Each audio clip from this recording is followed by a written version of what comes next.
د نن چهارشنبې ورځې لنډ دقیق او مهم خبرونه.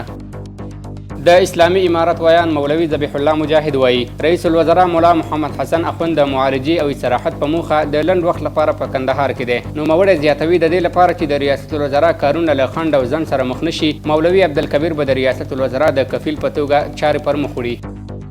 د صنعت او سوداګرۍ سرپرست وزیر نورالدین عزیزي د یو پلاوي په مشرۍ په نړیوال اقتصادي غونډه کې د ګډون په موخه د روسیې تاتارستان ته سفر وکړ. صنعت او سوداګرۍ وزارت وایي چې یاد پلاوی به د افغانستان او روسیې ترمنځ د سوداګریزو اسانتیاو رامنځته کولو او د پانګوالو د جذب په موخه له روسي چارواکو او د لوی شرکتونو له مسؤلینو سره لیدنې او خبرې وکړي.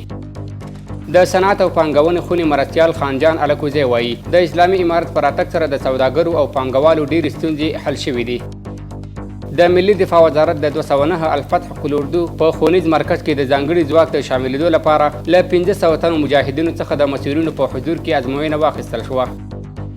د اسلامي امارت له حاکمیت او په هیواد کې د سرتاسري امنیت په راتلو سره په تیرو شاوخوا 2 کلونو کې د تورخم له لارې څه باندې 22,000 کډوالې کورنۍ هیواد ته راستنې شوي دي. د استخبارات عمومي ریاست د ځواکونو لخوا د پنجشیر ولایت یو تن اوسیدونکی چې یوه میاشت مخکې اختطاف شوی و د اختطافګرو له منګولو آزاد او خپلې کورنۍ ته وسپارل شو. د یادو عملیاتو په جریان کې 3 تنه مشهور اختطافګر د ولی اکبر او ویس په نومونو وژل شوي دي.